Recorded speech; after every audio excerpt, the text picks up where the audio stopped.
seminarios del doctorado en ingeniería. El día de hoy entonces nos acompaña el doctor John Edison Muñoz. Voy a hacer una presentación del profesor. Es investigador postdoctoral de la Universidad de Waterloo en Canadá, en las áreas de videojuegos, realidad virtual e interfaces humano-computador. Fue galardonado por la revista MIT Technology Review en 2015 como uno de los más destacados innovadores menores de 35 años en el país. Su trabajo se centra en el diseño de sistemas interactivos que utilizan técnicas de fisiología computacional para brindar inteligencia artificial usando adaptación biocibernética. Sus trabajos han sido publicados en importantes revistas como la NASA Spin-off 2019 y en conferencias internacionales como Chipday y la IEEE MDC. El día de hoy que nos presenta el doctor es fisiología computacional aplicada a realidad virtual y los videojuegos, de la interacción humano-computador a la inteligencia artificial. Entonces, démosle la bienvenida al doctor John Edison. Muchas gracias. Buenas tardes para todos, gracias por estar acá. Voy a intentar hacer la presentación un poco interactiva. Tenemos un demo al final, en donde les voy a mostrar un poco cómo funcionan estos sistemas fisiológicos y adaptativos de los que vamos a hablar.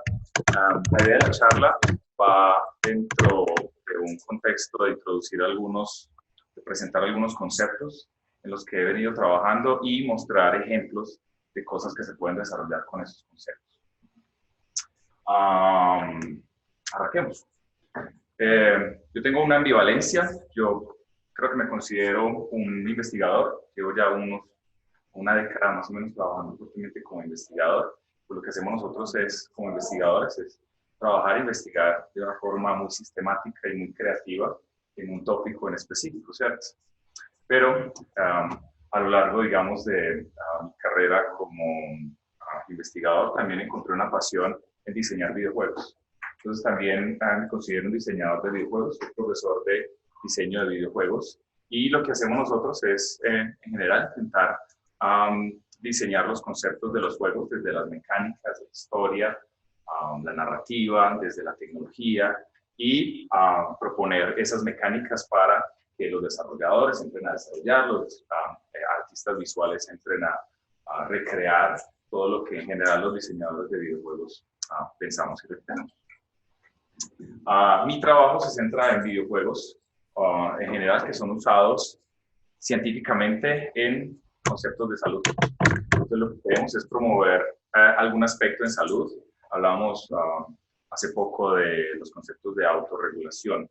Es en una tesis doctoral que me invitaron para calificar una propuesta inicial. Hablábamos de cómo una persona podía entrenar una habilidad para autorregular sus propias emociones, sus propias respuestas fisiológicas. La idea es que a través de este tipo de videojuegos quizá estemos abriendo una ventana mucho más interactiva para ese proceso de entrenamiento, que generalmente es muy tedioso. En el área de la fisiología computacional, digamos que uno puede encontrar diferentes aplicaciones y hay como todo un espectro de qué tan inteligente o qué tan sofisticada quiere usted utilizar esa tecnología dentro de la fisiología computacional. O sea, cómo quiere utilizar usted las señales que estamos pensando de nuestro cuerpo. Yo encontré 4 y estas 4 vamos desde la menos sofisticada hacia la más sofisticada. La menos sofisticada es cuando simplemente estamos conectando sensores a las personas para registrar las señales fisiológicas cuando ellos están interactuando ante un sistema. Puede ser un videojuego y una interfaz cerebro-computador como está aquí. En este caso es un registro pasivo. La persona no tiene un control sobre el contenido que está aconteciendo. Simplemente registramos las señales y lo que queremos es ver cómo se comporta la persona durante eso. Clínicos después vieron una forma muy interesante de no solo registrar las señales, sino mostrárselas a la persona. O sea, retribuir la señal, dar un feedback, realimentar a la persona con esas señales y visualizarlas. A eso lo llamaron biofeedback en los 60s y en los 70s. Entonces, para mí esto ya es una forma un poco más sofisticada de utilizar las señales. Ya no simplemente las recolecto, pero también las visualizo. Interfaces en videojuegos me permiten ya no solo visualizar, sino también utilizar esa señal como una señal de entrada dentro de los videojuegos. Entonces, aquí, por ejemplo, vemos un sensor de electromiografía, me permite medir señales musculares. Yo puedo eventualmente generar esto como un puño dentro de un golpe, dentro de un juego de boxeo, o puedo generarlo como una entrada para navegar en mi mundo virtual, para manejar un dron virtual. Eso es señal de control de entrada, ¿cierto? Simplemente estoy mapeando mis señales electrofisiológicas hacia un control en el juego. Por último, de lo que vamos a hablar hoy, se conoce como adaptación biocibernética. En la adaptación biocibernética, digamos que es una forma de pasar desde lo pasivo hacia una forma más sofisticada y activa de usar. ¿Qué pasa en la adaptación biocibernética? Tomamos las señales, el sistema las analiza y dice que esa persona está estresada o esa persona tiene una emoción fuerte, una emoción baja, una emoción neutra, y el sistema es capaz de adaptar el contenido a partir de esa señal fisiológica. Entonces, ese concepto se conoce como un loop biocibernético, que es básicamente un sistema de lazo cerrado que utiliza señales fisiológicas medidas de la persona en ese momento. Es un concepto que en la Unión Europea viene, de hecho, promoviendo guías específicas, técnicas para diseñar este tipo de tecnología. Ahorita, de hecho, discutíamos bastante todos los aspectos éticos de intentar crear este tipo de sistemas, ¿cierto? Hasta qué punto el sistema no puede entrar, de hecho, a operar en contra de lo que el investigador o el diseñador busca y generar emociones negativas o generar procesos negativos para esa persona. Entonces la Unión Europea dijo, sí, estos son unas aplicaciones o son de las 3 aplicaciones de donde este tipo de sistemas adaptativos pueden tener más impacto: salud, juegos y aprendizaje. Este concepto teóricamente, digamos, tiene muchos antecedentes, pero prácticos. En los 90s, una investigadora en la NASA, en Virginia, logró cerrar un primer ciclo logró generar un primer sistema de lazo cerrado con pilotos de aviación. Entonces tenían los pilotos, les ponían las capas, los sensores, las señales neurofisiológicas. Cuando el piloto estaba muy estresado, activaban un autopiloto. Entonces el autopiloto permitía que la persona pudiera reducir su nivel de estrés a partir de unas guías que, digamos, que el autopiloto realizaba. Entonces ese fue, digamos, como el primer concepto o la primera implementación técnica de ese tipo de loops biocibernéticos. Un loop biocibernético puede ser visto así, simple. Un sistema de lazo cerrado que tiene un input que es a partir de una señal fisiológica cualquiera del usuario. Muscular, puede ser un movimiento, una señal cinemática, una señal cinética, puede ser una señal afectiva que tomo con una cámara y entonces estoy mirando las emociones de la persona, puede ser una señal neurofisiológica que capturo en el cuero cabelludo, y después entonces eso lo realimento en mi sistema, y el sistema entonces es capaz de interpretar y aprender un poco de eso. Lo que yo personalmente creo es como ese tipo de procesos de autorregulación generalmente requiere muchísimo entrenamiento, requieren horas y horas para que una persona logre controlar, por ejemplo, su ritmo cardíaco. Yo le digo a José, en este momento te voy a dar 1 minuto para que bajes tu ritmo cardíaco 80. Ese concepto es posible, humanamente posible, fisiológicamente posible, pero requiere entrenamiento. ¿Qué tipo de entrenamiento? Entonces, técnicas de respiración, diferentes tipos de técnicas para bajar o reducir el ritmo cardíaco. Ese entrenamiento puede ser muy tedioso. Hay un libro que especifica que por lo menos se necesitan 20 sesiones de biofeedback para conseguir resultados medibles. 20 sesiones de por lo menos 20 a 30 minutos, una cantidad de sesiones, ¿cierto? Y algunas personas pues simplemente no van a tener una adherencia o una motivación para realizar. Lo que yo personalmente creo es que cuando hacemos ese enlace de esas señales fisiológicas con los juegos y dentro del videojuego, digamos, de alguna u otra manera estamos creando esa interfaz y permitiéndole a la persona progresar en los niveles del juego a través de sus estrategias de autorregulación. Lo que yo creo es que podemos utilizar los videojuegos como un medio para permitir que esa persona entrene de una forma menos monótona y menos aburrida. Les voy a mostrar cómo hemos estado diseñando juegos específicos que promueven estas estrategias a partir de diferentes loops biocibernéticos que hemos desarrollado. El primer concepto es un concepto de videojuegos de ejercicio, en donde pues tenemos una cantidad de adultos mayores en todo el mundo. Aquí en Colombia no sufrimos mucho, pero en Europa, en Norteamérica y en algunos países de Asia tienen muchísimos viejitos, y los viejitos pues necesitan estar activos. Entonces, hay un tipo de juegos que se conoce como videojuegos de ejercicio. Son los videojuegos del Kinect, del Wii, etc. Lo que hemos estado haciendo es intentando desarrollar ese tipo de videojuegos nosotros mismos, utilizar los videojuegos de consolas, sino diseñarlos con ellos y aplicarles o usar ese tipo de sistemas fisiológicamente adaptativos. Entonces, aquí tenemos, estos son los videojuegos, los extra games, y la idea de eso es que hay, ¿cierto?, toda una agenda de investigación de qué es lo que se debe hacer con estos videojuegos de ejercicio. Entonces tenemos que hay que mejorar un poco el equilibrio entre lo atractivo que es el videojuego, pero lo eficiente o lo efectivo que puede ser el videojuego en promover algún beneficio en salud. Hay que mejorar cosas en la personalización, generar estrategias de adaptación, etc. Dos técnicas, digamos, de la parte de interacción humano-computador son, digamos, como con las que más me identifico, las que más he estado usando. La primera es un diseño muy centrado en el usuario. O sea, no nos sentamos en el laboratorio a decir qué les gustará a estos adultos mayores jugar. No, vamos directamente y les preguntamos a ellos, les preguntamos a los entrenadores, les traemos los prototipos, ellos nos dicen si les gusta, si no les gusta, iteramos en el laboratorio, volvemos a presentar, muy centrado en el usuario. Y el segundo tipo de metodología es un poco de lo que les estaba hablando, fisiología computacional, el uso de señales fisiológicas como señales de entrada dentro de mis sistemas interactivos. Un primer ejemplo. So we developed we designed several types of different games that all targeting different functionalities in the fitness domain, such as cardiorespiratory, musculoskeletal, and balance. So we are actually applying this type of extra games in a training program in a senior local gymnasium here in Funchal. In a sense, we're using voice tracking technology, and they're playing in this word projection. They have to move, they have to carry out different lateral movements, they have to, for instance, roll in a virtual room. They are basically immersed in a Portuguese virtual tour that covers different traditional activities here in Portugal.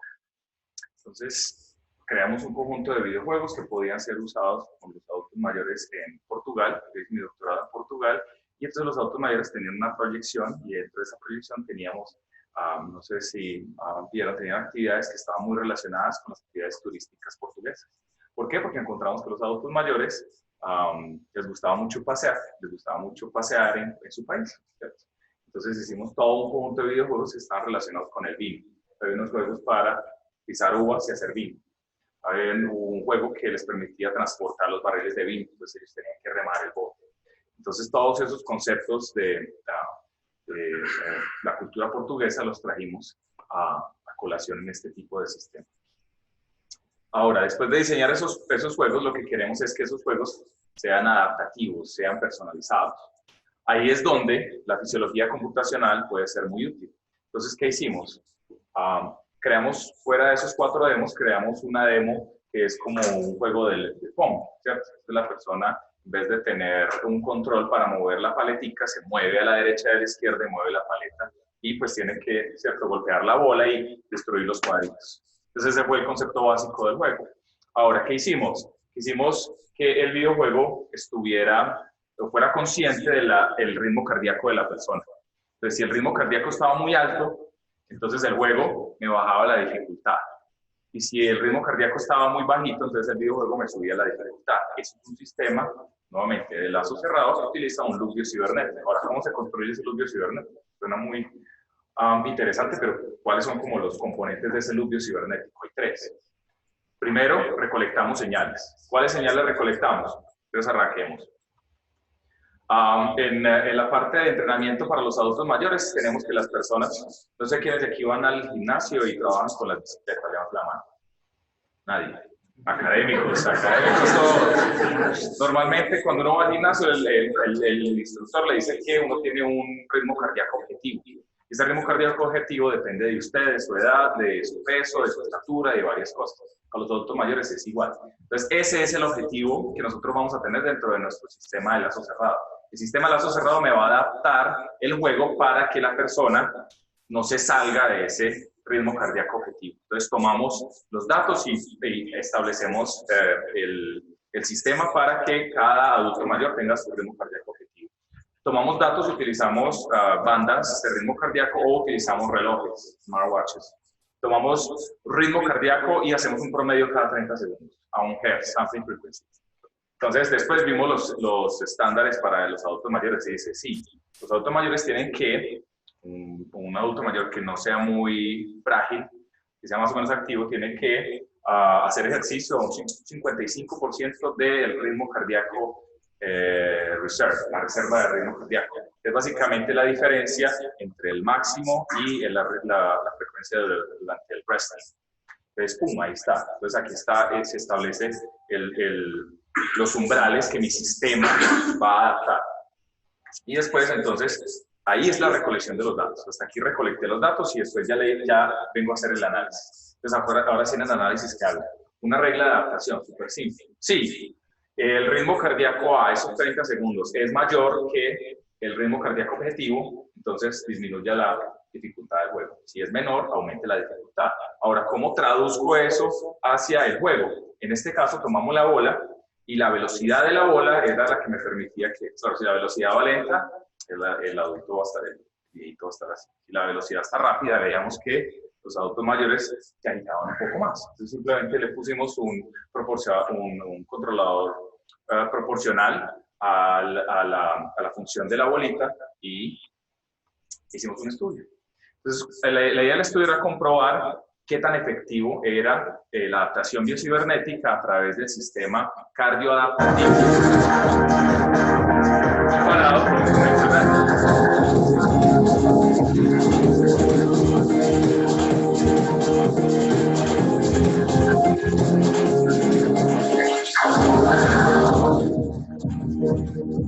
Todavía no es viernes. Aquí está la aplicación y corremos un estudio. Entonces aquí está el juego. Ahí están los adultos mayores, tienen un smartwatch, están recolectando las señales cardíacas. Comparamos contra el convencional, un equipo control. El grupo control es ejercicio normal que ellos hacen en el gimnasio, ¿cierto? Que ahí con las bolitas y con las bicicletas, no sé qué, tenían igual. 15 minutos jugando el juego, un día y después otro día diferente, la misma persona, 15 minutos jugando el videojuego adaptativo. ¿Qué mostramos? Que el videojuego logró, de hecho, empujar a las personas o mover a las personas a tener un entrenamiento que era 40% mejor, porque lograba que durante esos 15 minutos las personas estuvieran 40% más del tiempo haciendo ejercicio en zonas específicas. ¿Cierto? Entonces, de 15 minutos eran como 3 minutos más que las personas hacían ejercicio dentro de esas zonas. Ahora, ¿cómo se mide eso? No, puse las gráficas acá. Pero en general podíamos medir ahora las gráficas que teníamos de los 15 adultos mayores y cómo en el convencional ellos estaban lejos de la zona objetivo acá. Y cómo con nuestro videojuego, de hecho, estaban mucho más cerca a esa zona y pasaron 40% más del tiempo. Eso entonces dentro del contexto de cómo crear un sistema adaptativo desde el punto de vista de las señales cardiovasculares. Hay otros juegos, y especialmente la parte de realidad virtual, que también se pueden utilizar, y también se pueden utilizar conceptos de adaptación para eso. ¿Quién reconoce esta máquina? Es la máquina voladora de Da Vinci. Entonces, teníamos un reto de diseño. Teníamos que utilizar teníamos que diseñar un videojuego en donde las personas pudieran trabajar con una bicicleta estática, pero pudiéramos modificar la experiencia de esa bicicleta estática y utilizáramos sensores de realidad virtual. Entonces se nos ocurrió poner las personas, en vez de montar bicicleta normal, que estuvieran inmersos en la máquina voladora de Da Vinci. Creamos un concepto de diseño de juego muy simple. Entonces, lo mismo, teníamos un objetivo. Entonces, la persona tenía que estar pedaleando a un objetivo determinado, o sea, la velocidad tenía que estar a cierto ritmo. Medíamos ese ritmo ¿cómo? Utilizamos gafas de estas que venden en San Andrés, de 30.000, 40.000 pesos, y le pusimos un celular adentro. Ese celular tiene una IMU, ¿cierto? Una Inertial Motor Unit, eso tiene giroscopio, eso tiene acelerómetros, tiene de todo. Entonces ahí lo que hicimos es, cuando usted está en la bicicleta, se mueve así, no hay mucho. Entonces se mueve más, entonces las gafas se mueven más. Tomamos esa señal y la mapeamos dentro del juego. Entonces esta barra es la que me permite medir esa velocidad con la que la persona está pedaleando y este es el objetivo. Entonces la persona tiene que mantener esta barra amarilla dentro de esta barra verde. Entonces el juego quedó más o menos así. Utilizamos nuevamente las señales del acelerómetro, del giroscopio, del celular, y la persona entonces estaba dentro del escenario virtual y era entonces una máquina voladora. Le pusimos de nombre Icarus porque pues ya está el que se voló utilizando la máquina voladora. Nada, la persona entonces tenía un reto como de 5 minutos y le íbamos moviendo el target. Entonces al principio pues tenía que ser más lento porque apenas el cuerpo estaba calentando. Después le movíamos el target aquí un poquito arriba. Entonces la persona tenía que moverse más rápido para poder poner esta barrita amarilla dentro de la verde. Si la amarilla estaba dentro de la verde, la persona recogía los puntos. Si no, simplemente no recogía los puntos y al final del juego terminaba sin eso.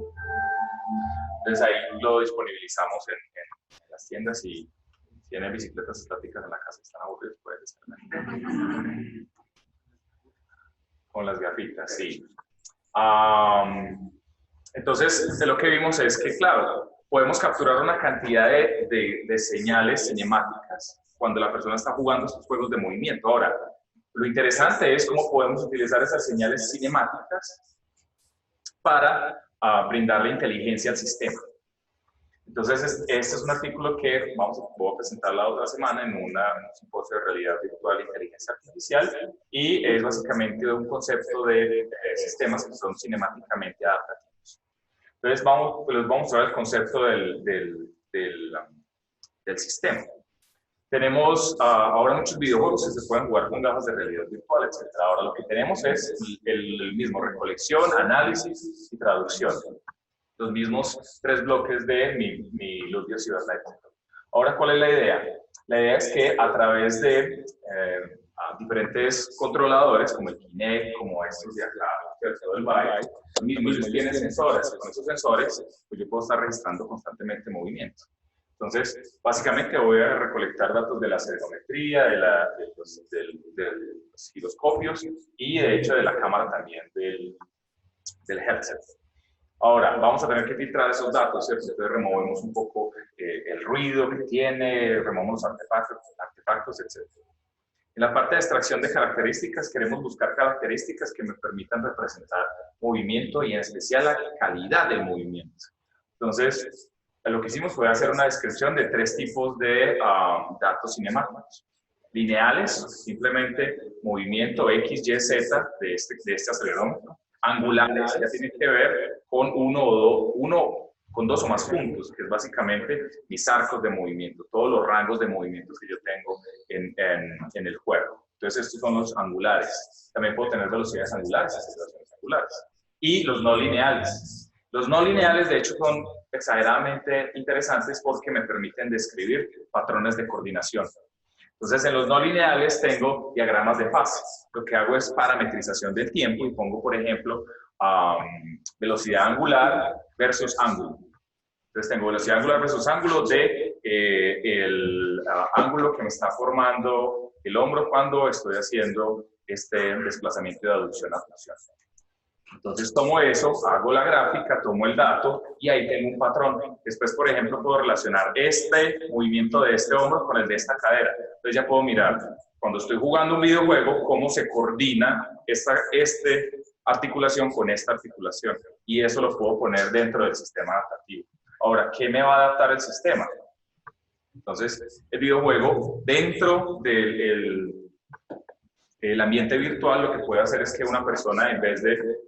Sí, lo estamos trabajando con una persona con accidente cerebrovascular que tiene ciertas limitaciones de movimiento. Tengo unos objetos que la persona tiene que recoger acá, pues en el momento en el que el videojuego me detecta que ese arco de movimiento está muy exagerado para esa persona, el videojuego lo que puede hacer es una adaptación y ya no me va a localizar los objetos acá, sino que me los va a localizar un poco más abajo, ¿cierto? Donde la persona pueda llegar. Eso pasa en tiempo real. O sea, eso puede pasar en 15, 20 segundos, en vez de tener que esperar toda la sesión que la persona pueda sufrir algún daño mientras está intentando agarrar las manzanas en el escenario virtual, ¿cierto? Entonces, eso es todo un concepto de sistema de lazo cerrado, ahora no con información cardiovascular, sino con información cinemática. Y el mismo concepto puede ser aplicado para cualquier señal fisiológica. Entonces, lo que queremos hacer, y de hecho es algo de lo que estamos haciendo en Canadá, es hemos estado desarrollando videojuegos para personas que viven con demencia o personas que tienen deterioro cognitivo leve. Entonces, lo que hemos estado haciendo es diseñando ciertos videojuegos en realidad virtual para estas personas. Son cosas muy sencillas, de hecho, muchos de estos ni siquiera son videojuegos, son simulaciones muy sencillas de actividades muy básicas. Y hemos estado como haciendo experimentos para ver estas personas cómo reaccionan ante la realidad virtual y los cascos de realidad virtual. Entonces, ellos simplemente tienen que tomar las naranjitas, tomar las manzanas, etc. Pero en un piloto inicial vimos que algunas de esas personas tenían rangos de movimiento que de pronto no eran los ideales para ellas. Entonces lo que queremos hacer es introducir ese concepto de adaptación cinemática en tiempo real a este tipo de videojuegos para que el sistema sea mucho más personalizado, ¿cierto? Que sea, digamos, mucho más específico para ellos. Entonces hasta aquí la parte de ejercicio. Videojuegos que pueden ser utilizados para promover ejercicio en diferentes ejercicio físico en diferentes poblaciones. Ahora nos vamos a la parte neuro, la parte cognitiva. ¿Cómo podemos utilizar señales neurofisiológicas para enriquecer las experiencias en realidad virtual, para promover terapias de neurorehabilitación, procesos de autorregulación o simplemente entrenamiento cognitivo? Este es un concepto que puede ser familiar para algunos, es el concepto del lazo cerrado nuevamente, pero con una interfaz cerebro-computador. Una interfaz cerebro-computador tengo diferentes tipos de paradigmas y diferentes tipos de sensores. Uno que es muy popular es los sensores de electroencefalografía, y la idea aquí de este paradigma es imaginarse el movimiento de la mano derecha y el movimiento de la mano izquierda. Con el simple hecho de imaginarme ese movimiento sin necesidad de ejecutar la acción, yo puedo capturar estos ritmos motores o las señales motoras que yo genero acá y utilizar eso como señales de entrada dentro del sistema, ¿cierto? Esto es un paradigma que ya se utiliza muchísimo en neurorehabilitación, ya está ahí, está súper establecido, súper estándar. ¿Qué queremos hacer? O de hecho, ¿qué hicimos? ¿Cómo podemos utilizar realidad virtual, cascos de realidad virtual, dispositivos multimodales para enriquecer la experiencia? La persona simplemente está aquí con todo el casco y una persona dice, imagínese el movimiento de la mano izquierda, imagínese el movimiento de la mano derecha, 40 veces, 20 sesiones. Nadie se ocupa de eso. Entonces, ¿qué quisimos hacer? Pues bueno, vamos a meterle un poco de juegos, vamos a meterle un poco de simulaciones. Entonces, tenemos un sistema SI digamos, de muy buena calidad. Tenemos unas gafas de realidad virtual y tenemos, de hecho, un sensor que me permite capturar movimientos finos, el link motion, movimientos de las manos, de los dedos. Entonces hacemos una primera condición que se llama priming. En priming la persona tiene que ejecutar el movimiento. Tomamos los datos, lo ejecuta. Porque cuando decimos a la persona, ahora imagínese, ya la persona se va a imaginar ese movimiento y no cualquier otro, ¿cierto? Es uno de los problemas de la imaginación motora, como se le dice a alguien. Imagínese el movimiento de la mano izquierda, una persona puede imaginar esto, la otra puede imaginar esto, la otra puede imaginar esto. Son patrones totalmente diferentes. Entonces hicimos una primera condición que se llamaba priming y la enriquecimos con realidad virtual. En el priming la persona se ve sus manos, abre una puertica que tiene ahí y después la cierra. Después, la persona simplemente,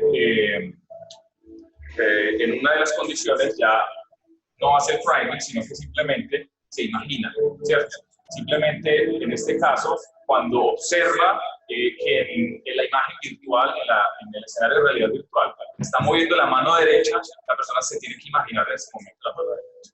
Lo mismo cuando sucede con la mano izquierda. Esto entonces lo hacemos ¿para qué? Para tomar una cantidad de datos, ponerle etiquetas, para después dársela a un algoritmo de reconocimiento de patrones, en este caso máquinas de aprendizaje vectorial, que después me consiga diferenciar izquierda de derecha. Entonces ya en algún momento la persona simplemente es capaz de controlar el escenario virtual solo a través de la imaginación del movimiento de la izquierda y de la derecha, con un 80 y algo por ciento de precisión en este caso. Comparamos las condiciones enriquecidas por realidad virtual con las clásicas. Las clásicas no utilizan el casco, ni las manos, ni nada, sino utilizan unas flechitas. Cuando la persona de la flechita en la mano izquierda tiene que imaginar el movimiento de la mano izquierda, cuando la derecha. Lo que hicimos fue comparar entonces cómo las personas a través de, uno, el priming, o sea, saber específicamente cuál es el movimiento que se tiene que imaginar, y dos, a partir del enriquecimiento con sonido en realidad virtual, con las gráficas en realidad virtual, cómo esas personas logramos de hecho mostrar que producían unos ritmos oscilatorios asociados a la imaginación de movimiento que eran mejores que los que utilizaban el paradigma convencional. O sea, las personas eran capaces básicamente de modular las alfa, las beta y las delta de una mejor forma.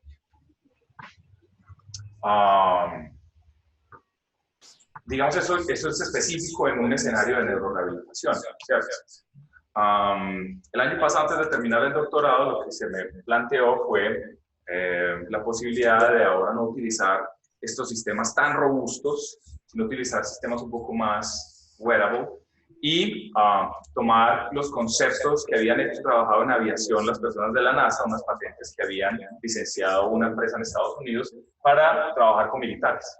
Entonces, ¿cómo podemos, de hecho, con policías, mejorar su capacidad de mantenerse concentrados, pero al mismo tiempo relajados cuando están disparando un arma? Entonces, creamos un concepto. Entonces, el concepto lo llamamos Bio-Cyber Physical System for Military Training. La idea de esto, entonces, es usar estos sensores. ¿Dónde están los sensores? Estos.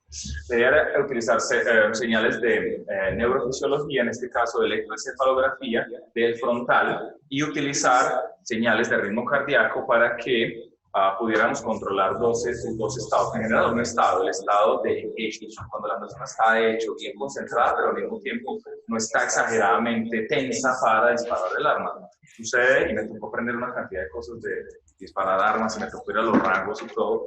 La idea es que cuando se está disparando un arma, si la persona tiene su ritmo cardíaco muy elevado, ese ritmo cardíaco muy elevado hace que nuestras articulaciones no respondan bien. Si por el contrario estamos muy relajados, hace que nuestros procesos de atención, o sea, la sangre, el corazón no bombee la sangre oxigenada lo suficiente para que el cerebro esté reactivo, esté activo, esté, digamos, como superpendiente. Entonces, teníamos que trabajar con ese concepto. Entonces, lo que hicimos fue crear lo que denominamos un modelo psicofisiológico, que es básicamente cómo las señales fisiológicas me pueden interpretar estados psicológicos específicos. En el estado psicológico específico que queríamos trabajar era ese estado, el estado como de, cierto, estar relajado, pero no tanto, y estar concentrado, pero no súper concentrado.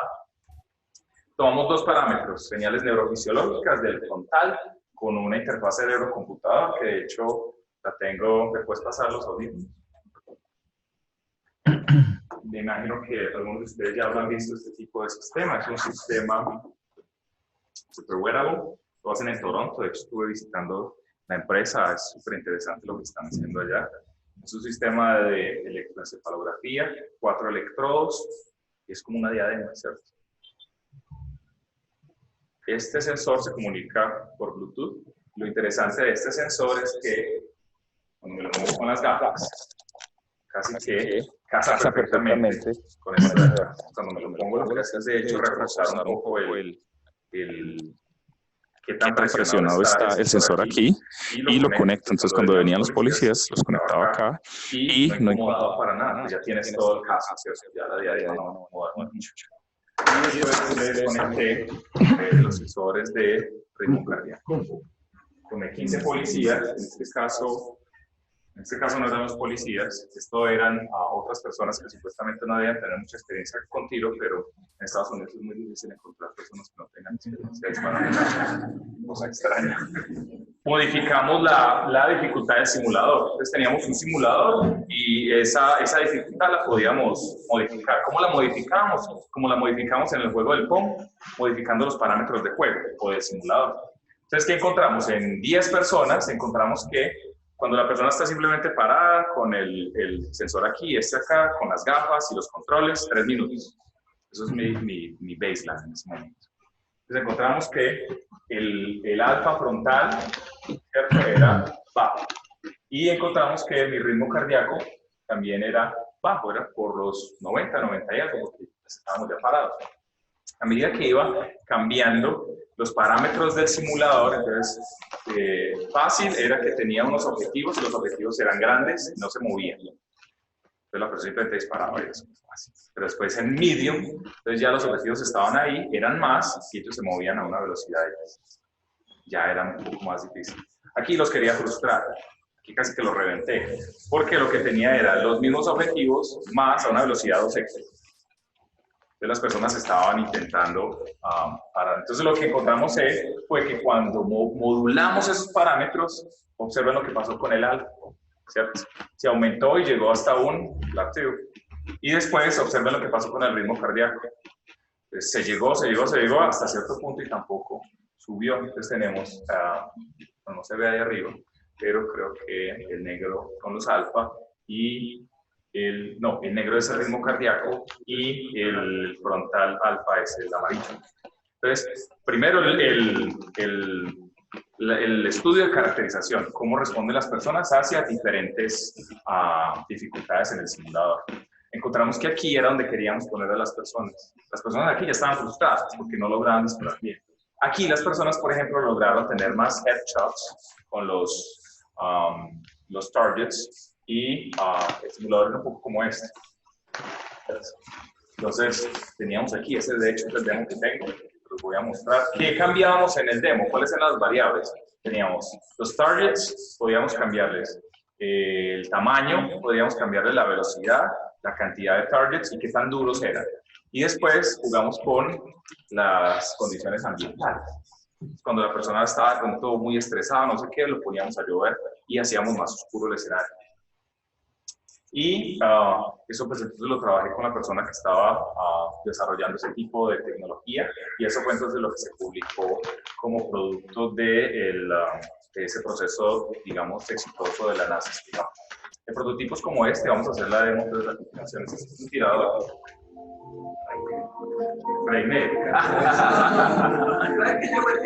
Bueno, entonces vamos al video. Después hicimos un estudio con 10 policías y apenas estamos sacando el modelo para los policías. Es más o menos un poquito diferente al de nosotros. Entonces les ponía el sistema acá, les ponía la diadema y les ponía las gafas. Ellos estaban todos nerviosos porque creían que les estábamos evaluando qué tan buenos eran en disparar. Pero no estábamos evaluando eso. Entonces aquí teníamos los objetivos. Y entonces yo aquí empezaba como a modificarle las cosas cada 3 minutos. Las condiciones eran de 3 minutos. Entonces observen que aquí ya no es tan sencillo, ¿cierto? Y aquí entonces estaba registrando las señales, tanto estas como estas. Las estaba grabando. Ya después entonces, con un sistema que les voy a mostrar más adelante, creado en Unity, después lo que yo hacía era crear reglas de adaptación. Si el ritmo cardíaco es más bajo que más alto que entonces, aumente la velocidad de los targets, disminuya el tamaño de los targets. Hacía las reglas con éxito. Más adelante es porque es de los productos más interesantes que he hecho en mi carrera como investigador. Entonces, vamos a la demo. Necesito una guinea pig. Santi, ¿qué puedes saber, hermano? No. Sin miedo, sin miedo. Antes de poner las gafas, para agarrar las armas, de los dos controles. Las armas por una cosa de calibración aquí y todo. Ese por la torre. Ustedes pueden agarrar el arma utilizando esto. Entonces, se baja, espera que esté amarillita, la agarra y con este va a restar.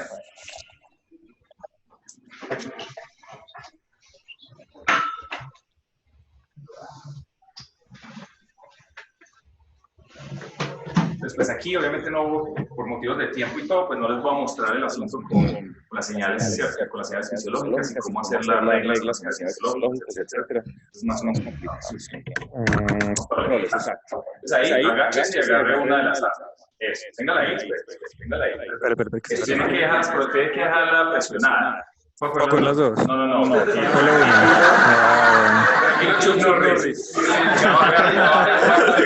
Ya la tiene en la mano. Ya la tengo en la mano.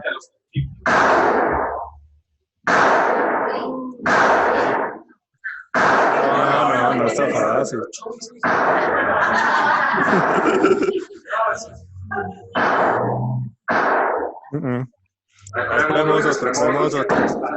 Esperamos otra. Es el revólver, sí.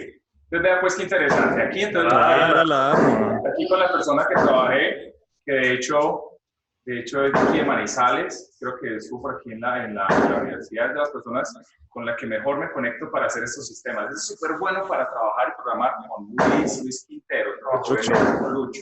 Él es súper bueno, está ahorita haciendo un doctorado en la Universidad de Estocolmo. Él es súper bueno para pasar de las ideas que yo tengo en la cabeza y de los diagramas de los sistemas de fisiología computacional, pasarlos a la realidad. Entonces él me ayudó a trabajar. Entonces, pille pues, aquí lo que hacemos es... Solo agarrar un arma, pues solo coger un arma, solo una, sí. Entonces vean que aquí están las variables. Entonces acá está, por ejemplo, la velocidad. Vamos a aumentar un poquito la velocidad. Yo me voy a imaginar a Rimela, Juan Pablo. Vamos a la velocidad y vamos a... Esa está muy chicha, espera. Me quedo con esta. No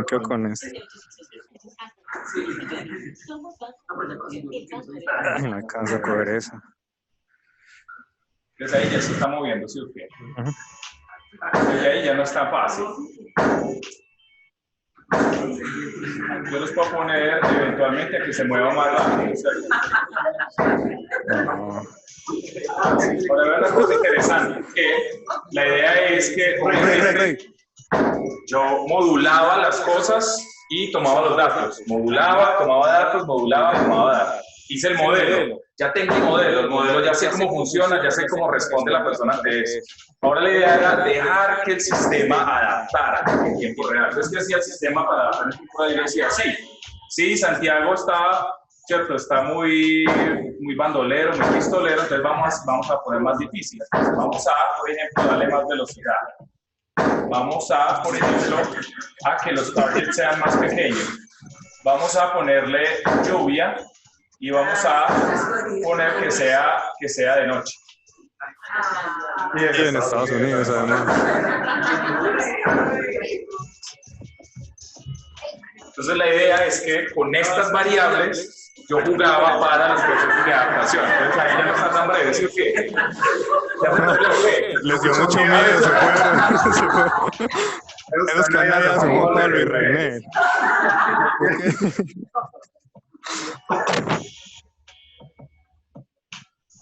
De hecho, también jugábamos con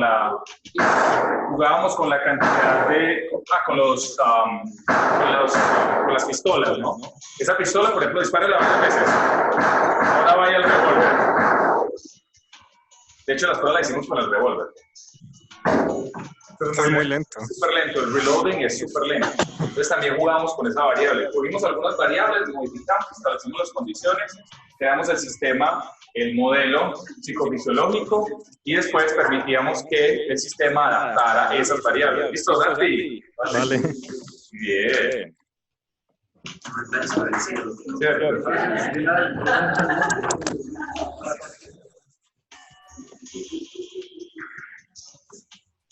Listo, vámonos. Ahorita al final, si quieren, podemos hacer, si pueden venir acá a disparar un ratito. Sí. 10.000 la hora.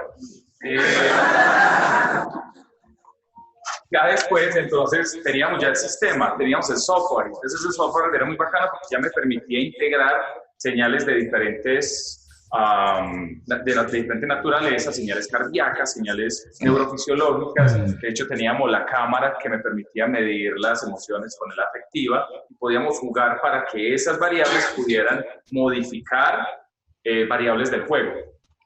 Entonces, a mí me gusta mucho participar en los game jams. Entonces, ahí en Waterloo hacen uno cada semestre, cada turn. Los turns son como de 4 meses. Entonces me metí a uno. Tenía una idea loca. ¿Quién ha tenido un sueño lúcido? Sueño lúcido. Un sueño lúcido. Usted está ahí tranquilo, soñando, cuando pum, se despierta y uy, yo estoy soñando. Entonces usted ya puede hacer una cantidad de cosas. Eso es un estado de conciencia en la mitad. Hay evidencia científica de que existe. Y no solo evidencia científica de que existe, sino que también es una habilidad que se puede entrenar.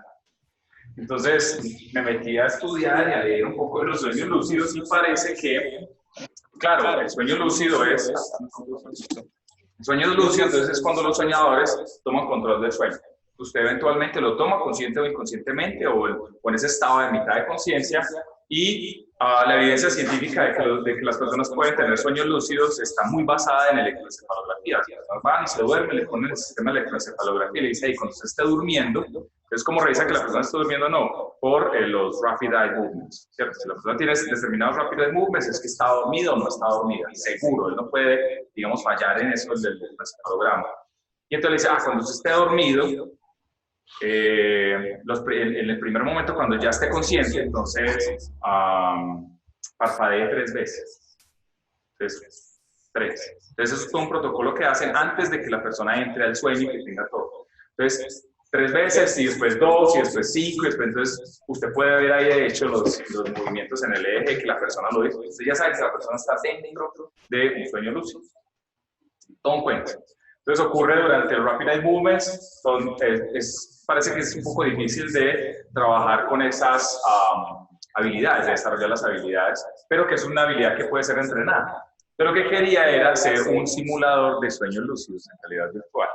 ¿Cuál era la idea? La idea era crear otra vez un sistema de lazo cerrado que me permitía detectar un estado de meditación específico de la persona a través de los ritmos oscilatorios, alfa, beta, delta, teta, que están relacionados obviamente con lo que se supone le pasa a uno cuando está en los sueños lúcidos. Se supone que si uno se asusta mucho, se despierta. Se supone que llega un momento en el que uno de hecho puede hacer pruebas para saber si está en un sueño o está en la realidad, porque en algún momento puede ser difícil. Una de las pruebas es, se pone la mano al frente, si tiene más de 5 dedos, es que está en los sueños lúcidos. Normalmente parece que se tienen 6. Cuando uno está en el sueño lúcido, no sé cuánto, si tiene 6 dedos, está en los sueños lúcidos. La idea era, eso parece, yo también cuando lo empecé a leer, yo, no será, cuando ya me puse a ver la evidencia científica, me convenció. No necesito convencerlos. Entonces la idea es que tomamos esta banda nuevamente, esta banda es muy buena para trabajar con el área frontal. Y hicimos un sistema de lazo cerrado, un simulador de sueños lúcidos. La idea, ¿cuál es? La idea es que las personas pueden entrenar esa habilidad, pero para entrenar esa habilidad tienen que entrenar, una de las metodologías es entrenar la capacidad de meditar y de relajar. Dentro de realidad virtual usted lo puede hacer, y lo puede hacer, sí. Para que sigamos entrenando, esto podría ser la prueba de una hipótesis eliminada de hace 30 años, donde él dice que los sueños y el estado real son exactamente las mismas cosas. O sea, que corresponden exactamente al mismo estado del cerebro. Esto se podría pensar como una comprobación de que eso existía. De que depende del estado de conciencia. Exacto. Hay unas personas, de hecho, en el MIT y en Stanford que están proponiendo esto como una terapia. Que es lo que usted puede, dentro del sueño lúcido, empezar a entrenar cosas cuando está dormido, o medio dormido, o lúcidamente dormido. Es que lo que usted puede entrenar ahí, ¿cierto? Usted puede entrenar el miedo a presentaciones en público. Entonces usted mismo entra a recrear lo que usted quiere recrear dentro del sueño lúcido. Diseñamos el sistema, utilizamos la herramienta que diseñé con Lucho, el sistema, llamamos Neural Network Engine. Es creado en Unity, dentro de Unity. y es como una máquina de estados, básicamente. Y creamos entonces dos escenarios. El primer escenario es yo llamo un sandbox irrational. ¿Por qué? Porque muchos de los sueños que nosotros tenemos son supremamente irracionales y aparecen de la nada. Entonces usted está ahí en un lugar y de momento, pum, se pasa a otro lugar y no sabe dónde está otra persona, no sé qué. ¿Qué pasa aquí? La idea es entrenar la capacidad que la persona tenga de modular las alfa y las delta, que son, digamos, como las que están más relacionadas con los procesos de meditación. Entonces, cuando se está generando bien esas señales, yo voy a hacer que algo pase en el escenario virtual. ¿Qué hice? La persona arranca en un mundo totalmente vacío, el 00 de la Biblia. Y después entonces lo empiezo a poblar. ¿Con qué lo empiezo a poblar? Con árboles y con animales. Entonces, cada determinada ventana de tiempo, 15 segundos, cuando la persona está generando las ondas que están relacionadas con la meditación, aparece un elefante. Y el elefante está animado, entonces la jirafa, y aparece otro algo. Entonces, empiezo a jugar con eso y, de nuevo, empiezo a jugar con las variables del ambiente, con la luz, la lluvia, etc. Entonces, la persona lo que está haciendo, de hecho, es entrenar la capacidad que tiene de neuromodular esas señales a partir de una recompensa, un feedback que le estoy dando visual y auditivo. Más visual que auditivo. El segundo escenario me gusta mucho porque una de las propuestas que decían ellas es que en los científicos que están trabajando en los dreaming era la posibilidad que usted tenía de afrontar sus miedos. ¿Quién no le tiene miedo a arañas gigantes? ¿Quién no? Muéstrame. ¿Quién? Todo el mundo le tiene miedo a arañas gigantes. Entonces, creamos un escenario con una araña así súper gigante como la de El Señor de los Anillos. De hecho, le pusimos la música del Señor de los Anillos y todo. Entonces, creamos este escenario y está la araña gigante. Se está al frente de la araña gigante y la araña está quieta. La araña tiene 5 estados. La araña está en posición neutra, la araña está retrocediendo o está muerta. O la araña está atacando o la araña lo mata. Entonces son 5 estados, ¿cierto? La araña lo puede matar. Entonces la idea es que sí, se arranca en el neutro. 20 segundos, ¿está generando las alfa y las delta? Ah, sí. Entonces la araña entonces empieza a retroceder. Siguientes 20 segundos, ¿cierto? Porque esto se trata no solo de generar en la primera ventana de tiempo las señales neurofisiológicas que yo quiero, sino mantenerlas. Mantenerlas es generalmente lo más complicado. No generarlas, sino mantenerlas. Las mantuvo en los siguientes 20 segundos, la araña muere. Entonces aquí está la araña muerta con las patas. Entonces tenemos los spider status y tenemos después las cosas del ambiente. También modificamos cosas del ambiente. Importante. Este es un prototipo que hicimos en 3 días, en un game jam. ¿Por qué? Porque ya tenemos el framework, ya tenemos la infraestructura de software que nos permite conectar los sensores, modificar las cosas y comunicarme con las variables de cualquier cosa hecha dentro de Unity con el sistema. Por eso lo pudimos hacer en 3 días. Normalmente 3 días es un tiempo prudente de un investigador doctoral para descubrir cómo conectar Bluetooth con este sensor de computador. Es así, esos sensores son súper jodidos. Entonces, lo modificamos un poco así. Les voy a mostrar uno de los últimos ejemplos antes ya de terminar. No sé cuánto tiempo más, como 10 minutitos más. Listo. Esta diapositiva es muy buena para esa pregunta del tiempo, porque muchas veces, a veces uno no encuentra por dónde meterse en cuanto al concepto del videojuego. Muchas de las cosas que yo utilizo son ciencia ficción. En la ciencia ficción yo encuentro mucho los superpoderes. Me gusta mucho representar la capacidad que tiene de autorregularse con los superpoderes. Entonces acá hay un superpoder de Quicksilver. Entonces, no sé si se acuerda de Quicksilver, el que puede manipular el tiempo. Entonces esas escenas súper brutales en X-Men cuando está todo el mundo ahí y él está corriendo y haciendo una cantidad de cosas. Ese es Quicksilver. El segundo es Jean. Y Jean tiene el poder de la telequinesis. Es básicamente mover objetos. Es diferente de del que tiene Xavier, que es simplemente comunicarse con otros. Queríamos era que la persona moviera los objetos. Entonces creamos un juego a partir de estos 2 poderes, 2 sensores, 2 poderes diferentes. Conectamos 2 personas. Una persona tenía una banda de respiración y la otra persona tenía un sistema BCI. El BCI me medía la capacidad que la persona tenía de estar concentrada, la atención. Y este de aquí me medía que la persona estuviera tranquila. cuando una persona estaba tranquila, relajada, entonces podía activar que el tiempo se detuviera. Cuando la otra persona estaba atenta, podía con el arma mover cosas en tiempo real. Entonces aquí tenía los dos poderes. ¿Qué es lo interesante de este prototipo? Que el poder de uno era activado por la autorregulación del otro. ¿Cierto? Entonces, para yo poder activar mi poder de telequinesis, la otra persona tenía que estar calmada y estar relajada. Y lo mismo en sentido contrario.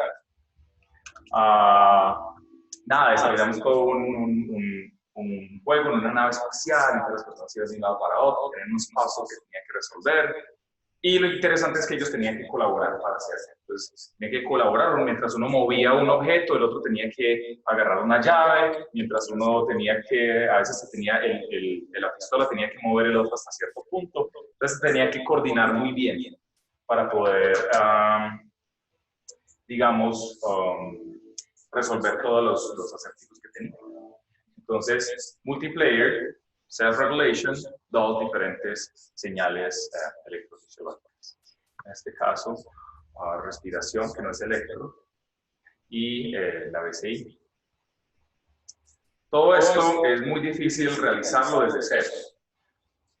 Los motores de videojuegos como Unity, como Unreal, ellos no están hechos para trabajar con señales, para trabajar con procesamiento de señales, toca hacer las cosas desde cero. Entonces, ¿qué hicimos? Diseñamos la arquitectura desde cero. ¿Qué arquitectura diseñamos? Lo llamamos el Biocybernetic Loop Engine. Me permite agarrar señales de ritmo cardíaco. Smartwatches de Android y bandas de aquí de el Polar, y súper famoso, es muy bueno de hecho. Este también está conectado, está a través de la interfaz. El Afectiva, que es el que me permite capturar emociones, pues también lo puse ahí como un panel adicional. Entonces aquí ya tengo mis señales, excelente, ya las tengo dentro de Unity, mejor. Le puse ahí unos filtricos para que la persona pueda procesar. Bien, este es el que hace la magia, es el que me permite tomar la regla adaptativa, la regla de control, la regla de la máquina de estados y generarla. Entonces, tomo la señal, la capturo durante 15 segundos, después hago un promedio, después digo, si ese promedio es mayor que esta constante, entonces modifíqueme la variable de lluvia. Y la variable de lluvia y las variables del juego se conectan aquí con dos scripts que yo le pongo a cualquier videojuego hecho en Unity. Entonces aquí lo que tengo es toda una máquina que me permite hacer experimentos, hacer prototipos mucho más rápido. Puedo cambiar la regla, prototipo, cambio la regla, prototipo de una forma súper rápida. De hecho, es como un sistema de bloques, ¿no? Como Scratch, ¿sí? Como Simulink. Y después lo puedo conectar en cualquier videojuego creado en Unity o, de hecho, simuladores que puedo crear también en Unity. Este software está ahí, está de hecho disponible y ya tengo algunas personas en diferentes partes del mundo utilizándolos. A veces no soy capaz de responderles los emails para explicarles cómo se conecta y todo, pero ya hay personas que lo están utilizando, lo cual me hace feliz. Y el segundo, entonces ya dijimos, bueno, sí, se puede hacer, pero hay unas personas que de pronto no lo quieren hacer con los sistemas Wire, pero lo quieren hacer con sistemas móviles. Hay muchas personas que ya están utilizando los celulares, etc. Tomamos 3 sensores, uno de electromiografía de superficie, este de electroencefalografía y los smartwatches. Y hicimos todo un framework que me permite conectarlos por Bluetooth con una aplicación en Android. Cojo todas las señales y después lo pongo a correr en el background.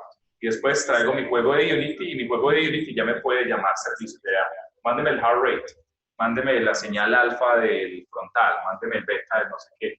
Entonces ya puedo jugar no solo con un computador, sino que ya lo puedo hacer en un dispositivo móvil. Y como éramos. Para mostrar que funciona, de hecho hicimos un jueguito con un gatito. Y el gatito está perdido en un bosque. La persona tiene un smartwatch y hasta que la persona no baja sus niveles de ritmo cardíaco, no pueden escuchar dónde está el gatito.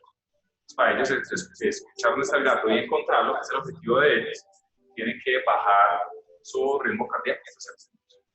Entonces creamos el juego y creamos la arquitectura y está disponible en GitHub. Esto es algo de lo que hago con un grupo de trabajo que creamos en Colombia, con el profesor Oscar que está acá, y la idea es que pues, continuamos un poco trabajando con este mismo concepto de ciclos o sistemas de lazo cerrado.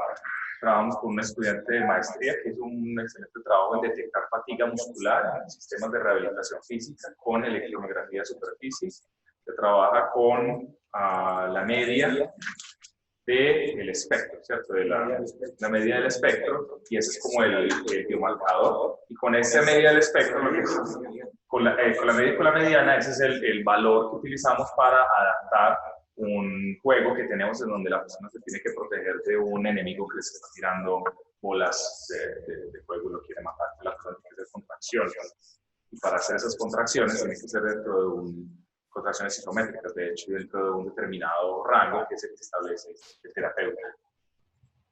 Creamos también un juego para niños con déficit de atención. En este juego, entonces, él está aquí y el niño entonces va y navega y entonces tiene la interfaz cerebro-computador, tiene su controlcito. Llega un momento en donde el puente, tiene que atravesar un puente, pero el puente está todo descolgado. Entonces, para reponer el puente, reconstruir el puente, el niño tiene que aumentar sus niveles de atención, son medios en el frontal, los aumenta, se reconstruye y el niño puede ser. Entonces juega, pero al mismo tiempo está entrenando su capacidad de neuromodular en un momento determinado. Y estamos creando todo un laboratorio de actividades para docencia en neurorehabilitación y creamos el homúnculo. ¿Quién ha visto su homúnculo en realidad virtual? Lo pusimos ahí. Entonces usted se hace unas mediciones con unos palillitos para saber qué tan la percepción mecánica que usted tiene en diferentes puntos, apunta los numeritos y después los mete en una guía, y esa guía lo que hace es reconstruirle su propio músculo. Se ponen las gafas de realidad virtual, un Kinect al frente, entonces ya puede salir aquí con sus manotas grandes y sus pies y su cintura pequeñita. Y aquí tenemos otras ideas de cómo crearlos, y la idea es disponibilizarlos todos para que las personas puedan trabajar. Se llama NeuroVR Labs, lo buscan ahí está, le armamos un sitio web. En el postdoc en Canadá tienen trabajando como negro, y lo que estoy es trabajando con 3 grupos de investigación diferentes. En uno trabajo para desarrollar videojuegos de ejercicios en realidad virtual para personas que tienen demencia.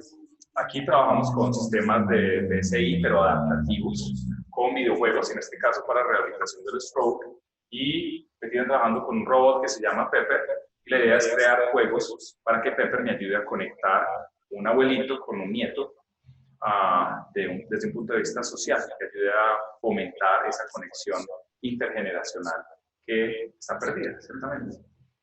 Estoy desarrollando el juego con Pepper y jugando con los sensores de Pepper. Trabajo normalmente, me gusta mucho trabajar con empresas, con Game Studios, y ellos son los que me ayudan mucho a desarrollar muchas de las ideas extrañas que se tienen. Este es el profesor de la NASA con el que trabajé. Él ya está jubilado, pensionado, pero todavía es muy activo, y siempre me ha gustado lo que él ha escrito. Y él, de hecho, prevé que las próximas interfaces de videojuegos, o las próximas interfaces que vamos a tener nosotros con los juegos, van a ser unas que sean capaces de comunicar nuestro cuerpo y eventualmente nuestra mente con los juegos. El juego va a ser capaz de tomar esas señales y reaccionar o adaptar la jugabilidad a partir de esos estados que tenemos. Eso es lo que estamos intentando hacer con estos juegos. Y este es mi sitio web y mi correo, me pueden escribir. Muchas gracias.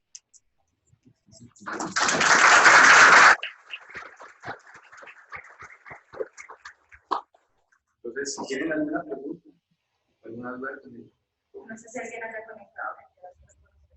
René. Qué pena. Muchas gracias por la presentación interesante. A mí me gustan los videojuegos y les creo que como a ti un poquito friki con el juego. ¿Has visto los monitores de 144, 165 FPS, 240 FPS? ¿Hay alguna investigación que haya medido cuál es la incidencia de la tasa de refresco en las variables que estás tratando de medir? Estrés, sobre todo la parte de estrés con hueso y sobre todo los refrescos con dados es fatal. Entonces, no sé si haya Ahora en realidad virtual realmente es una variable que está como muy de moda y está intentando encontrar cuál es la perfecta, cuál es la mejor para evitar motion sickness. En esa variable específica que es motion sickness, lo que he visto es que sí afecta las respuestas, especialmente las visuales, medidas con neurofisiología. Cuando la tasa de refresco es baja, esas respuestas neurofisiológicas inducen mayor motion sickness que las que tienen una tasa de refreshment mucho más alineadas con lo que se supone debería ser. Y así mismo que el tamaño del peso del dispositivo sí, ese incide más en el workload, en el estrés que tiene la persona en ese momento con el casco, más en el motion sickness. Pero sí, el tamaño y la ergonomía también. Y la última pregunta es, veo que trabajas mucho con reglas de resolución, veo que eres procesamiento puro de señales, Sí. pero has estado incursionando ya en algoritmos de inteligencia artificial, redes neuronales, algoritmos de para hacer de pronto en la fusion extraction, de pronto procesar los ámbitos de información y tener unas reglas un poco más precisas, un poco más de tiempo real. Pues realmente lo que queríamos hacer con el software que te mostré era un software que me permitiera de hecho hacer una regla de decisión. Entonces, no sé si lo viste, pero uno puede desde la regla inicial, voy a poner un ejemplo. Estoy capturando heart rate. Después puedo tener todo un árbol que me dice las de tiempo y las de frecuencia, heart rate variability. Después digo, si esta de heart rate variability, la desviación estándar de los picos RR, es mayor no sé qué, y después me vengo acá, si el RMSSD es menor que no sé qué, y después me cumplo con las de frecuencia aquí, entonces hago todo un arbolito. Si esta y esta son de estos valores, entonces es estrés. Y si es estrés, entonces modifíqueme. O sea, la idea un poco de ese software era crear, por ejemplo, un sistema de árbol de decisión. Lo que pasa es que es en tiempo real. Sí, suena muy bonito teóricamente, pero en tiempo real sucede que es un poco complicado. Yo creo que en general esas, digamos, están en esos dos paradigmas. Usted se centra mucho en lo sofisticado de los algoritmos o se centra mucho en la aplicación final, y que sea una cosa creíble, que responda, y que sea una cosa que tenga una metáfora entendible. Yo me he ido un poco por el segundo más que por el primero, aunque entiendo bien que si los complemento los dos, quizás pueda ser un mejor trabajo que lo que estoy haciendo ahora. Pero por ahora me estoy yendo solo con reglas de control clásicas. Reglas, por eso, por ejemplo, dentro de ese sistema tenemos ya un cuadrito que es un PID. Parece una tontería, un PID se inventó hace añísimos, pero búsqueme usted un PID implementado en Unity. No existe, toca hacerlo a pedal, y ese hacerlo a pedal, y para que me funcione con las señales es un camello. Entonces, por eso estamos como por ahora solo iniciando con el control clásico, y después vemos cómo hacemos más con cosas de aprendizaje. Por ejemplo, yo sé que Python se comunica con Unity, y Unity ya tiene todo un asunto de aprendizaje de máquinas que puedo también trabajar. Muchas gracias. Yo creo que uno de los aspectos más críticos a la hora de diseñar cada uno de estos juegos justamente mantener el balance entre la dificultad y la habilidad del usuario. Que es justamente lo que determina el management de la tarea. Por ejemplo, tú tienes un juego metodológico que permite determinar cuáles son esas variables que existen en cada juego para que se dé ese balance, y de pronto en la experiencia que has tenido, has observado que es algo que te Sí, yo creo que ayer cuando mencionábamos el User Centered Design, eso va exactamente a resolver esos problemas, que es un ajuste iterativo. La mejor forma de hacer el balance, el flow model, el skill y challenge, es de hecho, usted crea un prototipo, tiene unas variables, la modifica y después la prueba con la respuesta. Mira cómo responde, modifica la otra, una a una, o sea, es iterativo con el usuario, idealmente con el usuario final.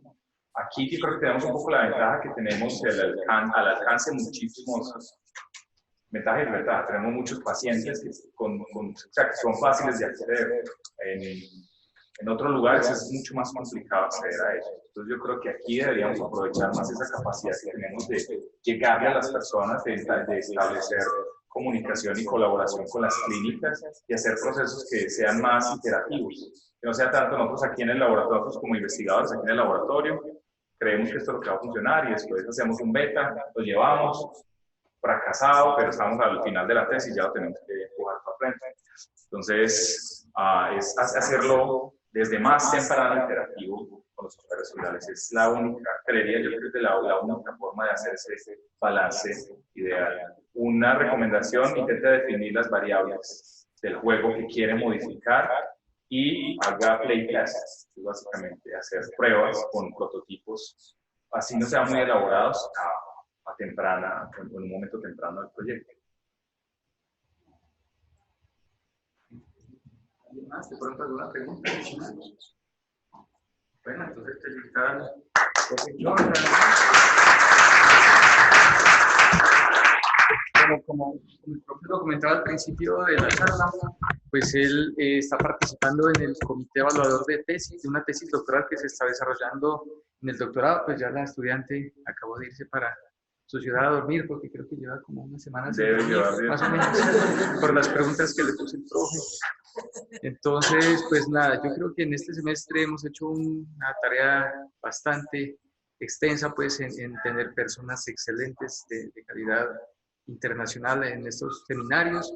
Creo que hemos hecho con este, tal vez el último de este año, y habíamos proyectado 4 seminarios inicialmente, pero creo que hicimos más de una docena de ellos, todos con profesores internacionales, nacionales reconocidos, así que pues al profe le agradezco muchísimo, porque además de solo una presentación, ¿cierto? Acá evidenciamos algo, una práctica que pudimos conectar y que pudimos como estar ahí interactuando con el profesor. Entonces me parece que también es una modalidad muy interesante y que pues nos abre nuevos caminos para nuestro doctorado. Entonces pues bienvenido una vez más, creo que seguiremos interactuando de aquí en adelante, y a todos ustedes pues también los invito a que puedan estar en contacto con el doctorado. Siempre estamos innovando y dándoles charlas de alto interés científico en varias áreas, tanto en la línea automática, informática o energía. Entonces, muchísimas gracias a todos y pues, saludos. Por allá también a los que están conectados en Bucaramanga y en Cali. Chao.